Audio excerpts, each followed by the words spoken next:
السلام علیکم ورحمۃ اللہ وبرکاتہ۔ Please like and subscribe. امام مالک رحمۃ اللہ علیہ دھوبی بننے نکلے، لیکن وہ وقت کے بڑے عالم اور قاضی القضاء بن گئے۔ وہ کیسے اس مرتبے پر پہنچے، جانیے اس ویڈیو میں۔ حضرت امام مالک اپنے وقت کے بہت بڑے عالم تھے اور ہارون رشید نے انہیں قاضی القضاء یعنی چیف جسٹس بنایا تھا۔ حضرت امام ابو حنیفہ رحمۃ اللہ علیہ ان کے استاد تھے۔ حضرت امام مالک رحمۃ اللہ علیہ فرماتے ہیں کہ میں ایک غریب کا بیٹا تھا، میری 6 سے 7 بہنیں تھیں اور ماں بیوہ تھی، میں اکیلا ہی بھائی تھا، میرے ابا فوت ہو گئے تھے۔ میری ماں نے مجھے ایک دھوبی کی دکان پر لے گئیں اور کہنے لگیں کہ اسے کپڑے دھونے کا طریقہ سکھا دو تاکہ یہ بھی اپنی ایک چھوٹی سی دھوبی کی دکان کھول لے گا اور میری بیٹیوں کا پیٹ پالنے میں اور ان کی شادی بیاہ میں میرا ہاتھ بٹائے گا۔ دھوبی کہنے لگا ٹھیک ہے، میں 1-2 درہم بھی اس کو دے دیا دوں گا، جب یہ کام سیکھ لے گا تو تنخواہ بھی بڑھا دوں گا۔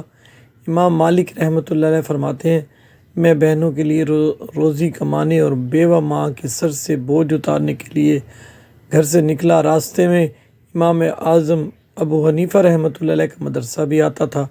میں وہاں پر چمکتے چہرے دیکھتا تھا، لیکن اپنی غربت کو دیکھ کر آگے بڑھ جاتا اور سوچتا تھا کہ میں کیسے دین کا علم حاصل کر سکتا ہوں۔ امام مالک رحمۃ اللہ علیہ فرماتے ہیں کہ امام ابو حنیفہ رحمۃ اللہ علیہ اکثر مجھے وہاں سے گزرتے دیکھا کرتے تھے۔ ایک بار وہ مدرسے کے باہر کھڑے تھے، مجھے دیکھا تو قریب بلایا، سینے سے لگایا، ماتھا چوما اور کہا کیا نام ہے؟ میں نے کہا مالک میرا نام ہے۔ انہوں نے پوچھا کیا تمہیں پڑھنے کا شوق ہے؟ تو میں نے کہا ہاں مجھے پڑھنے کا بہت شوق ہے۔ وہ کہنے لگے آج سے اب اس مدرسے میں پڑھنے آ جاؤ۔ امام اور مالک رحمۃ اللہ علیہ مدرسے میں پڑھنے لگے۔ امام مالک کہتے ہیں میں سارا دن مدرسے میں پڑھا کرتا تھا، مہینہ آیا تو میری ماں کہنے لگی تنخواہ لاؤ۔ میں نے کہا تنخواہ تو وہ دیتا ہے جو مزدوری پر جاتا ہے، میں تو پڑھنے جاتا ہوں۔ یہ سن کر اماں گھر سے غصے سے نکلی اور جا کر مدرسے میں کہنے لگی مولوی صاحب آپ نے میرا بچہ خراب کر دیا، میں اسے کام پہ بھیجتی تھی، آپ نے اسے کس کام پہ لگا دیا ہے؟ کیا کبھی دینی مسئلوں سے بھی پیٹ بھرا ہے؟ کام بھی کرنے چاہیے۔ امام مالک رحمۃ اللہ علیہ کہتے ہیں امام ابو حنیفہ رحمۃ اللہ علیہ کے سامنے میری ماں کھڑی تھی۔ امام اعظم ابو حنیفہ رحمۃ اللہ علیہ بہت مشہور تھے، سارا بغداد سارا کوفہ انہیں سلام کرتا تھا، اور ماں ان کے سامنے کھڑے ہو کر تیز جملوں میں کہہ رہی تھی کہ مولوی تیری سفید داڑھی ہے، اتنا آپ کا نام ہے، لیکن آپ اتنا خیال نہیں کیا کہ میں بیوہ عورت ہوں، آپ نے میرا بچہ خراب کر ڈالا، میری یتیم بچیاں ہیں، ہم روٹی کہاں سے کھائیں گے؟ میں قربان جاؤں۔ امام اعظم رحمۃ اللہ علیہ کے اتنے سخت جملے سننے کے باوجود وہ ہنستے رہے، مسکراتے رہے اور کہنے لگے کہ میری غلطی ہے، میں بھول گیا تھا۔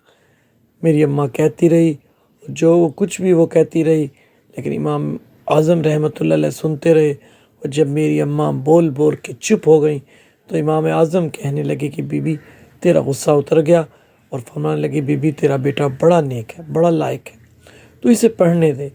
اماں کہنے لگی چپ کرے مولوی صاحب، یہ پڑھے گا تو ہم روٹی کیسے کھائیں گے؟ امام اعظم کہنے لگے کہ آپ مجھے بتائیے کہ گھر کا خرچہ کتنا ہے؟ تو ماں نے کہا 40 درہم۔ انہوں نے جان بوجھ کر زیادہ خرچہ بتایا تھا، وہ قناعت پہ خرچ کرتی تھی۔ امام اعظم رحمۃ اللہ علیہ کہنے لگے 40 درہم ہیں؟ تو اماں نے کہا ہاں۔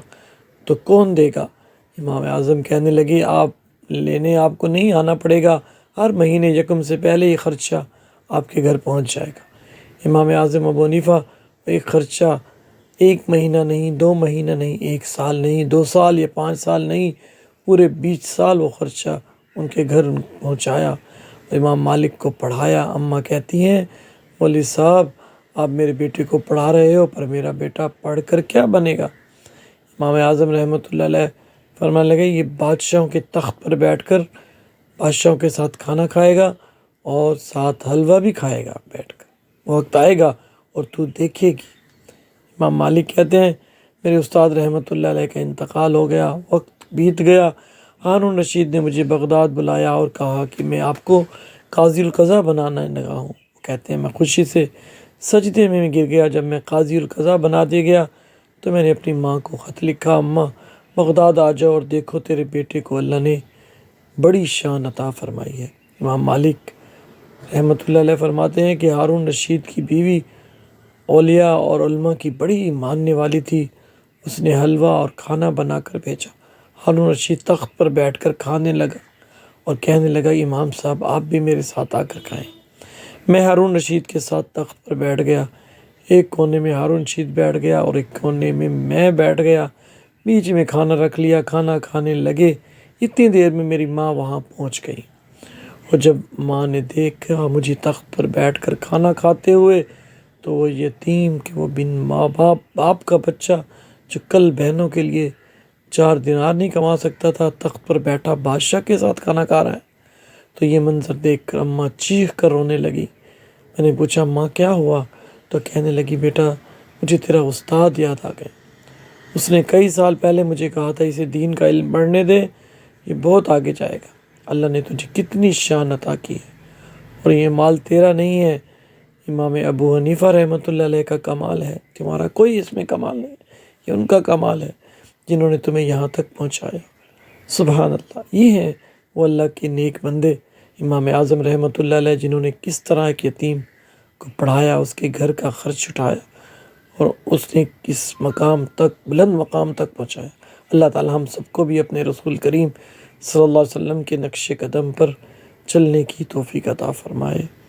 آمین ثم آمین۔